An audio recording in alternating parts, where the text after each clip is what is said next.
Hi friends, కథామృత లహరికి సుస్వాగతం. ఈరోజు నిష్ఠుర ప్రేమ ధారావాహిక 5th పార్ట్ వినిపించబోతున్నాను. దయచేసి స్కిప్ చేయకుండా కథ మొత్తం విని వెంటనే లైక్ కొట్టి కామెంట్ పెట్టి సబ్స్క్రైబ్ చేసుకోండి ప్లీజ్. వీలైతే మీ ఫ్రెండ్స్కి కూడా షేర్ చేసి నాకు సహకరించండి ప్లీజ్. ఇక కథలోకి వచ్చేద్దాం. ఒత్తైన నలుపు తెలుపుల కలనేత జుట్టు, వంగపూ రంగు సాధనేత చీర, బోసి నుదురు, ముఖ్యంగా మొహంలో వైధవ్యం నింపిన దైన్యం, తల్లి కన్నా ఓ 10 ఏళ్ళు వయసున్న దానిలా అనిపిస్తున్న ఆమెను చూస్తుంటే మనిషికి స్వరూప స్వభావాల్లో స్థితిగతుల్లో ఇంత వైవిధ్యం భిన్నత్వం సృష్టించడంలో ఆ అంతర్యం అంతరార్థం ఏమిటోనన్న వైరాగ్య భావన అతడి మనసులో లీలగా మెదిలింది. ఏంటి బాబు మాట్లాడవు, ఎవరు నువ్వు? విమలమ్మ మరోసారి రెట్టించడంతో ఆలోచన పక్కన పెట్టి, ఆంటీ నా పేరు విజయ్, హైదరాబాద్ నుంచి వచ్చాను. మీ చిన్ననాటి స్నేహితురాలు వసుంధర గుర్తుందా? ఆవిడ మా అమ్మ. మా కొత్త డ్రైవర్ సుబ్బరాజ్ది ఈ ఊరే. అతను మీ గురించి చెప్పినప్పటి నుంచి రోజు మిమ్మల్ని తలుచుకుంటూ నేను పని మీద ఇటు వస్తుంటే ఒకసారి మీరు ఎలా ఉన్నారో చూసి ఫోన్ నంబర్ తీసుకోమని మరీ చెప్పింది అంటూ పరిచయ కార్యక్రమం కానిచ్చి వెంటనే మొబైల్ ఆన్ చేసి అమ్మతో వీడియో కాల్ మాట్లాడండి అంటూ ఆమె ముందు పెట్టాడు.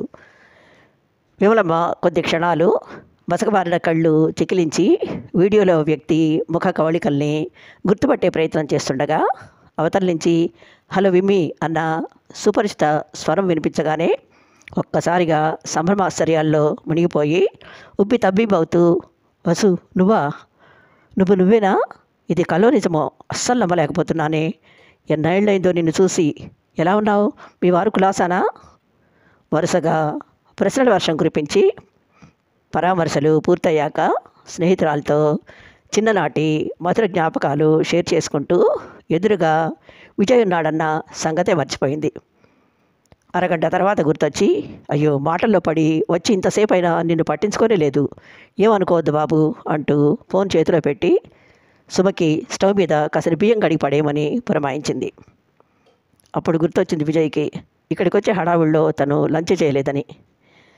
కానీ సుమ బిడియంగా తలదించుకొని, అమ్మా మనం ఇంతకుముందే తినేసాం కదా, ఒక్క చట్నీ తప్ప కూర పప్పు ఏది మిగలలేదని చెప్పగానే చిన్నపిల్లను ఇబ్బంది పెట్టడం ఇష్టం లేక అలాంటి ప్రయత్నాలు ఏం చేయొద్దని చెప్పబోతుంటే ఇంతలోనే విమలమ్మ, పర్వాలేదులేమ్మా, అక్క బామ్మ ఇంట్లో లేరు కదా, వాళ్ళు వచ్చేసరికి సాయంత్రం అవుతుంది. ఇప్పటికే భోజనాల వేళ కూడా దాటిపోయింది.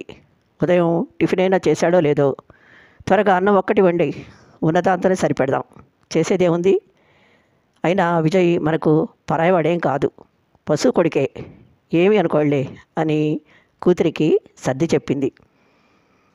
సుమ సరేనన్నట్లు తలూపి కిచెన్లోకి వెళ్ళి 10 నిమిషాల్లో అన్నం మార్చి హాల్లోకి వచ్చి భోజనానికి రెండంకుల్ అని పిలవగానే ఆకలి మీదున్న విజయ్ అట్టే బెట్టు చేయకుండా లేచి బుద్ధిగా వెంకి సిద్ధం చేసిన టీపాయ్ ముందు కూర్చున్నాడు. సుమ అరిటాకులో అన్నం వడ్డిస్తూ, సారీ అంకుల్, నాకు అన్నం తప్ప ఇంకేం చేయడం రాదు. ఆ బామ్మ ఊర్లో లేదు, అక్కేమో ఏదో హోటల్లో ఇంటర్వ్యూ ఉందని వెళ్ళింది. వాళ్ళుంటే ఏదైనా మంచి కర్రీ చేసేవాళ్ళు. ఈ చట్నీ కూడా అక్క చేసిందే మొహమాటంగా చెప్పింది. విజయ్ తేలిగ్గా నవ్వేసి, నో ప్రాబ్లం బేబీ, మా ఇంట్లో వంట చేసే గౌరమ్మ నా చిన్నప్పుడు తింటే గోంగూరే తినాలి, వింటే భారతం వినాలి అని చెప్తుండేది. అందుకే నాకు ఈ గోంగూర చట్నీ అంటే చాలా చాలా ఇష్టం. ఇది చేసిన రోజు నేను ఇంకా వేరే ఐటెం ఏది ముట్టుకోని తెలుసా అనగానే సుమమొహం కాస్త తేటపడింది. పక్కనే కూర్చున్న వెంకి, అంకుల్ ఏ మాట కామాటే చెప్పుకోవాలి, మా అక్క రాక్షసి మిగతా అన్ని విషయాల్లో హిట్లర్కి సిస్టరే కానీ కుకింగ్లో మాత్రం సూపర్ ఎక్స్పర్ట్. నేను చెప్పడం కాదు, చట్నీ తిని చూస్తే మీకే తెలుస్తుంది అంటూ వద్దన్న వినకుండా స్పూన్తో మరి కాస్త వడ్డించాడు. వేడి అన్నం, గుమగుమలాడే నెయ్యి, గోంగూర పచ్చడి, లేలేత అరిటాకుల సువాసనల కాంబినేషను కడుపు కరకరలాడుతున్న విజయ్కి అమృతంలానే అనిపించింది. ఇంత సింపుల్ మెను ఇలాంటి వాతావరణంలో రుచి చూడడం అతడి లైఫ్లో ఇదే ఫస్ట్ టైము. అగ్గిపెట్ట లాంటి 3 గదుల చిన్న ఇంట్లో పరిచయమైన కాసేపట్లోనే తన మీద ఎంతో ఆదరణ, ఆప్యాయత కురిపిస్తున్న ఈ పసివాళ్ళ మధ్య కూర్చుని భోజనంలో కమ్మదనాన్ని ఆస్వాదించడం ఏదో గమ్మత్తైన వింత అనుభూతి, చెప్పలేనంత థ్రిల్లింగ్. వెంకీ అన్నట్లు చట్నీ నిజంగానే చాలా బాగుంది. అందుకే తిన్నంతసేపు ఈ అకరాక్షన్ చేసుకునే లక్కీ ఫెలో ఎవరో కానీ వాడు లైఫ్ లాంగ్ ఈ గోంగూర పచ్చడి తింటూ హ్యాపీగా బతికోవచ్చని లోపలే మెచ్చుకోకుండా ఉండలేకపోయాడు. హాల్లోకి రాగానే విమలమ్మ ప్రేమగా పక్కన కూర్చోబెట్టుకుని మరోసారి అందరి యోగక్షేమాలు అడిగి తన చిన్ననాటి ముచ్చట్లు, భర్త పోయాక పెద్ద కూతురు ప్రియ, చూపు సరిగా లేని తనని, పిల్లల్ని, అత్తగారిని కంటికి రెప్పల్లా చూసుకుంటున్న పైన అన్నీ వర్ణించి చెప్తుంటే, అమ్మా నీ హరికథ ఆపి మాకు కాసేపు అంకుల్తో మాట్లాడే ఛాన్స్ ఇవ్వవే అంటూ వెంకీ తల్లి వాగ్దాటికి ఫుల్ స్టాప్ పెట్టి చనువుగా విజయ్ చేయి పట్టుకుని పక్క రూమ్లోకి లాక్కెళ్ళాడు.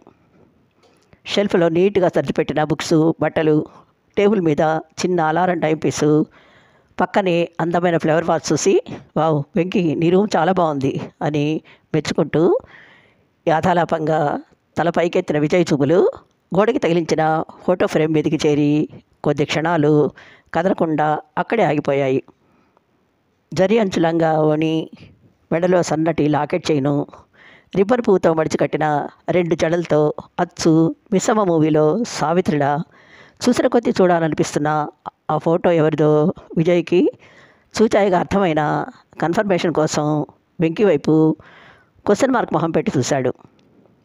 వెంకీ సీరియస్గా, అదే అంకుల్ మా అకరాక్షసి చూడ్డానికి నోట్లో వేలు పెట్టినా కొరకలేనంత ఇన్నోసెంట్గా కనిపిస్తుంది, కానీ పక్కా ఫైర్ బ్రాండు, పరమ గయ్యాళి తెలుసా. సండే కూడా నన్ను ప్రశాంతంగా పడుకోనివ్వదు. తెల్లారక ముందే లేపి ఎక్సర్సైజు, హోంవర్క్ అంటూ సతాయించి చంపుతుంది. ఒక్కరోజు కూడా స్కూల్కి డుమ్మా కొట్టనియదు. ఎప్పుడు చూసినా చదువు.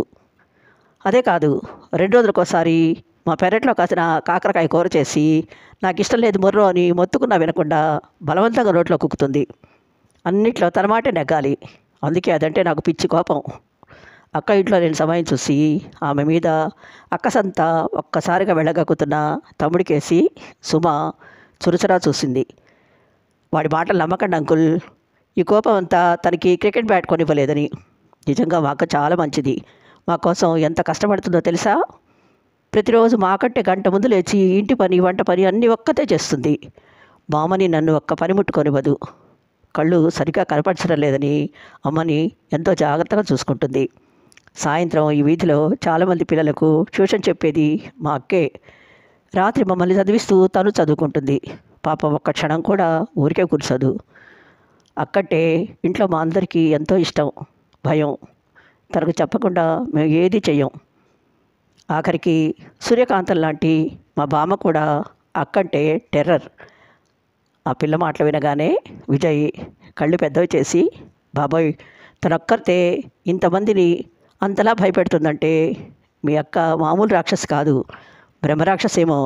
కొంపదీసి పెద్ద పెద్ద కొమ్ములు, కూరల్లాంటివి ఏం లేవు కదా.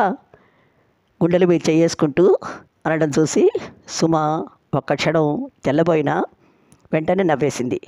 చిచి, మా అక్కకి అలాంటివేం లేవంకుల్, తను నాకంటే చాలా బాగుంటుంది. ఆ పిల్ల మాటల్లో అక్క పట్ల తొరిగిసలాడుతున్న ప్రేమ, అభిమానాలు చూస్తుంటే విజయ్కి ముచ్చటేసింది. కథ విన్నారు కదా. ఈ ఎపిసోడు ఇంతటితో ముగిస్తున్నాను. త్వరలో మరో ఎపిసోడ్తో మీ ముందుంటాను. అంతవరకు సెలవు. Thank you.